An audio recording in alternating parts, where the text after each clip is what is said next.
It was a comprehensive victory. It's very difficult to fault anything in that display at all, really. No, it was a good night for us. We needed to play well and, like I said before the game, have a good attitude. I thought the attitude and application of the players was fantastic and really important win for us. And after a little exchange in the first half, when that first goal went in, you pretty much took control from there. Yeah, I thought we started off a little nervous, maybe 5 minutes, which is probably just a result of us wanting to do so well so much. But then you saw the appetite of the players, that we sort of got control of it, offered a bit of a threat, sort of pushing before the goal. The goal was important, I thought, the first goal, obviously, and then we had to start a little bit on the back foot on the second half, but suffered a little bit, which is good. And then obviously to score the second goal gives us a bit of a breather. But overall, can't complain. Clean sheet, 3 goals, great personality of the players, really good. Wesley Fofana is bittersweet night for him because he scored. How's his injury? It looked like he banged a knee. Yeah, it's we'll have to scan it tomorrow. We'll see how he is. Nothing to report at the moment, but that's the one disappointing thing of the evening. Must be very satisfying with the Italian champions are there, and you are dominating them throughout the second half, pretty much. Well, like I said, I thought it was a good performance from the team overall. I think apart from the end of the first half, they didn't have too many chances. So that says a lot about the team, about how we defended as a unit, and then we offered enough to attack, I thought, and score ourselves. But it's an important win. But obviously we've still got a long way to go in the competition, and we want to recover the game on the weekend, and then we'll see what happens next week. And results like this help you put your identity on the squad, and then the players bond together, as we've just been saying with Pierre-Emerick. Yeah, exactly. I mean, as I've said from the start, the boys have been really open. They've been really responsible, really honest. So they've been fantastic to work with. They realise that they weren't at the levels they've been at, and they know they can do better, and that's great from a coach's perspective. They've been really good to work with. Thanks very much, Graham. Thank you. Jay, sorry, he's got a stylist. He's got a stylist. You think so? Yeah, there's a stylist in the camp. Something's different, isn't it? Yeah, he's faded out the beard.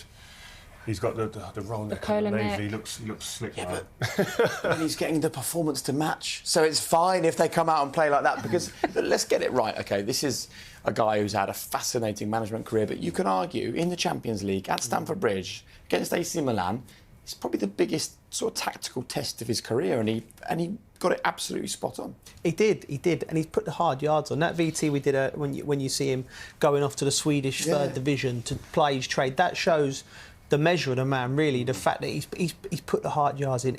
He would have seen so much in his coaching career. So he's come here tonight, and he didn't look overawed. He looked very comfortable. I thought he looked comfortable in the first Champions League game we played.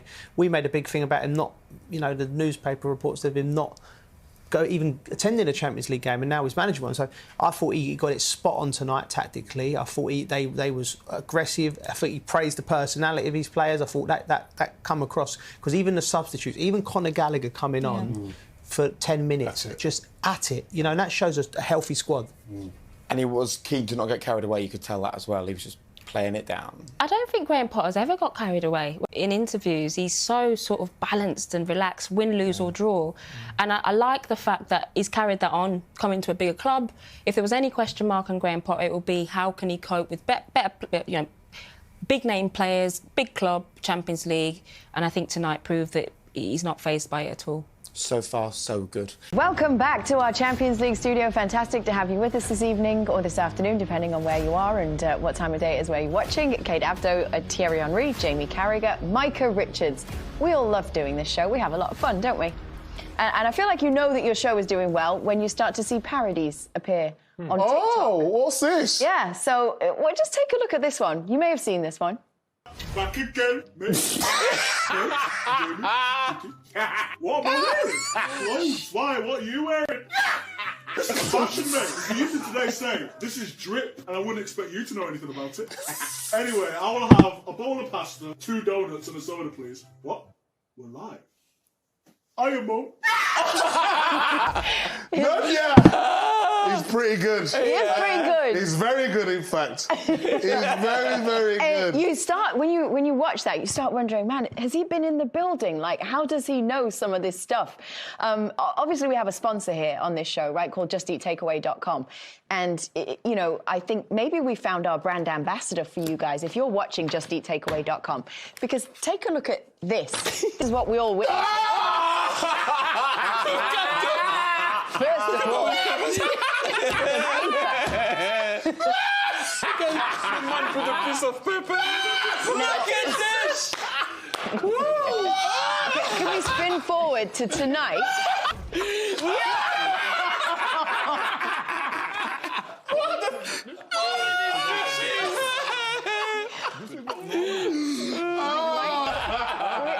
Where do we start with that? Oh, How many dishes? Number one. What's this? What's up? No, can we see, please, the piece of paper that you put to protect your soup? Can we see it again? What Can we was flash that? back to that? And then you try. What is this? Even his notes. I didn't want to get it on my Tom Brown, you know what I mean? Get something proper. What is this? No wonder them suits are tight. The guy had 6 main courses. He did. Wow. It was a banquet, Chinese banquet. You got me again, guys. You got me again. Yeah. JustEatTakeaway.com. I know you were looking more for Tom Brown, but how about JustEatTakeaway.com? Get it right. Deliveroo. No, we're not in the UK. Oh, okay. Oh, just, it's a sponsor of our own show. Sorry. It was Deliveroo, sorry. It was Just Eat. I've got it. I've got a proof for you, don't worry. It's all right, we're not live. We'll take that out. I don't think they'll sign you now, Micah. Sorry. Darn it. Let's talk about our main game this evening, which was Chelsea at home, Stamford Bridge, against AC Milan. Big win for Chelsea, and one that you guys said you found encouraging for Chelsea now moving forward. Underneath Graham Potter, it's looking good for them. Yeah, it is. I think the guys that mentioned it. I was pretty disappointed with Leao because I mentioned him and Reece James before the game. But it was that man Fofana who actually gets the goal, typical of Jamie Carragher, he says here. But it's that little bit of luck they needed. You get the first header here, a little bit unlucky. But that, you know, set him in good stead. But I was disappointed with Leao. I built him up before the game. There was one moment in the game where he did nice jinking, and had that gone in, the game might have changed. But Reece James absolutely ate him alive. Not just defensively, he kept literally going back and forth. But this is a chance I'm going for. Had this gone in, the game might have been different. And we talk about small margins in game. This is what I want to see more. It's jinking, jiving, and he was so unlucky. But after that moment, Reece James was forcing him back the other way. He gets his assist and he gets his goal later on in the game. But AC Milan, I know they've got big injuries, but very disappointing night for them. Chelsea will be very happy. You agree with that, Thierry? Very disappointing night for AC Milan? But that was expected. We didn't know where Chelsea were going to be, new manager, new system, from what they played at the weekend. But Milan are where they are. They are building. Yes, they won the league, but it's a big step. They're still in it, by the way, when we see the group stage. But I would like to say that not having Mike Maignan and Hernandez and Calabria at the back was massive for them. Let's take a look at the other goals then that went in for Chelsea in this game. Second and third goals coming up here. Yeah, but we just want to talk about this is the Reece James. Sorry there to jump in, Cara. Just talking about Reece James there. It's just, although it's really bad defending from Tomori, he gets in these positions and he always puts good quality into them areas. In there for Aubameyang just to say, come and finish me. And we talked about the flip. He's not got much power as he used to have. And then, you know, the last bit, it's that overlapping, forcing them the other way, and then the composure there. A lot of players in that position want to try to go across the goalkeeper, but he steadied himself and goes high. Keeper gambles a little bit, goes a little bit too low. I'm not a goalkeeper, but I heard Rob Reed in commentary saying it's a little bit low, and man of the match. Well, that was your position. Correct. We saw Trent last night, we saw Reece tonight. Both get on the goal score sheet. Who are you picking? It's tough. Like, with England's squad, they play three, don't they, at the back? I would play Reece James right at the free, and I'd play Trent wing back. I just believe he can play in both. So and Reece James played in a 3 before and done very well. But we're seeing him flying forward, scoring goals. So you'd have him at centre-back. It depends who we're instead playing. of Kyle Walker? It's an interesting debate for an English audience, but let's switch it over to what would be an interesting debate for an American audience. And let's talk Christian Pulisic, Jamie, because didn't start tonight, didn't make it onto the pitch. World Cup around the corner. If you're an American soccer fan or a Christian Pulisic fan, where are we at? Where we have been, I think, for the last 2 years with him in terms of his Chelsea career. Obviously, the manager at Chelsea changes quite a lot. And you'd always think, OK, you're going to have a chance, you know, a new chance to prove something. He might play differently. But we haven't seen much of him already. And, you know, it's early days with Graham Potter. But Thomas Tuchel didn't use him too much.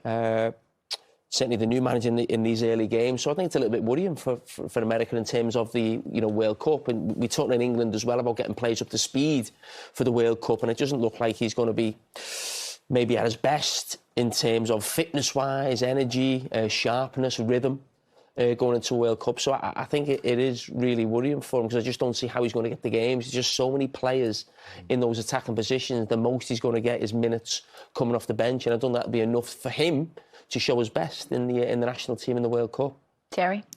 I'm going to repeat what I said the other day. At one point, you're going to have to bring something on the table. I know I'm repeating myself, but it's true. How many managers are not going to trust you? It's got to have to be you at one point. So find a way. The other day, Conor Gallagher came on against Palace. Yes, I know he gave him the ball, and Conor Gallagher still have to score that goal. That will go down as an assist, but he's showing something. That's why he came on tonight, because he scored against Palace away. So at one point, show us something and what you can do, and maybe be, you know, fit for the World Cup for the US team. But you know, how many managers are not going to trust you? At one point, it's going to have to be you. You have to show something. OK, let's take you out to Peter Schmeichel and get his read on this game, because you're over there at Stamford Bridge, disappointed that Micah didn't give you the big hype before when we were teasing to break. But don't take it personal, Peter. I'm not. But Micah, you say the keeper gambled a little bit. What's his name? Don't worry, that's why we come to you, Peter. Tatarusanu. I played with him at Fiorentina. So you're not going to catch me out that way, Peter. I was just checking you. It was only because you said the keeper. You didn't say his name. It's a good friend of yours. I thought, I actually, if I'm honest, he was the only Milan player today who played well. Everybody else. I mean, I sometimes wonder why players bother to travel all this way. You go into a hotel, you prepare yourself, you train, everything, and then you come out and you give a performance like that. I actually thought it was really, really bad. AC Milan today, there's a lot of new players in there who had an opportunity to show the manager that they should play in the team, but I mean, nobody did. It was really, really disappointing. It was the best day for Chelsea to have. If ever there's an easy game in the Champions League, that was it for them, and they needed it. And, you know, it's not that they were brilliant. I didn't think Chelsea were brilliant at all, but they won 3-0, and that's going to be, you know, that's in the weeks to come, that's going to be something that Graham Potter can work on. And, you know, there's a lot of work for him to do. You know, sat here in the stadium, couldn't really see the style of play. I couldn't really see what his ideas for this game was. It was just one of these weird games. And until it was 2-0, everybody in here, they were with me. They were nervous. It wasn't this great atmosphere that you expect on a Champions League night. But at the end of the day, Chelsea got they got the 3 points, they got the 3 goals, and they come out of this smelling of roses. Peter, AC Milan had a few injuries, though. Is that a little bit harsh in terms of what you've seen tonight? Yeah, I agree. But you know as well as I do, if there is an opportunity, if you are a player that's not in the starting 11. Warning signs, he did neither of them, and Chelsea scored with the third. Yeah, and they'll be kicking themselves, because up to that point, they were the better team. They started the game, they got into a groove straight away. But there's 3 set pieces, 3 corners, and the second 2 were identical, but this one, Thiago Silva, all 3, they fall on his head, unmarked. They do zonal marking here, where they don't mark him at all at any points of this. See that one there? Watch the next one after this. It's exactly the same position. If you see this happening after 1 time, let alone 2, you get someone around that area, around him, to put a bit of pressure on, And after that, then it's a bit of a melee and they score. Yeah, I mean, you can commit to zonal marking, but you still got to give the players licence to understand. On the second occasion, when Thiago Silva has a free header, somebody, at least one of the blockers, go and get on him. But they was all over the place at this point, Milan, and it's cost them because they was in the ascendancy at this point in the game. There were consecutive corners separated by about a minute and a half. I mentioned for Wesley Fofana, we saw him get the goal there, then he trudged off, and you saw his face as he went, and you said, I think he knows that's a bad one after all his issues. It's an injury he's had before, so he probably knows if something's not right. And even when he went in with Leao, you could tell that his knee sort of didn't look right. It buckled. You just hope it's not too serious. It's not sort of a long-term one. But then he looked like he tried to play on, and it wasn't right. Okay. Well, after the game, as soon as we get any news on the injury, we'll bring it to you. Let's talk about one man for Milan who's looked fantastic. Every time he gets the ball, he has one plan and one plan only, and you can't stop him. Yeah, the noises coming out of Rio Ferdinand that was so inappropriate when he picked out the ball. The excitement levels were just... I've not heard it. Rafael Leao. No, but he's got just that... Sometimes he's audacious. This was a great pass from Tonali, first and foremost. But, again, this situation here, one thought in his mind, get to the danger area, commit people, strength, pace, guile, skills, unpredictable, close control. He's got it all in there. Just the end product you're looking for at times. But you see there, Rio, that is 2v1 there. Yeah. James and Sterling are both doubled up. That's as a result of him going 1v1. Every 1v1 moment so far in the game, he's taken a player on. So even at 2v1, he's still getting past. It's such an exciting player. He's got no respect for any reputation. No. And what do you prefer from Rio? The proper analysis or the yelps and the squeaks and the shouts when he's watching it? A mix and blend of both would be great for BT Sport, let me tell you.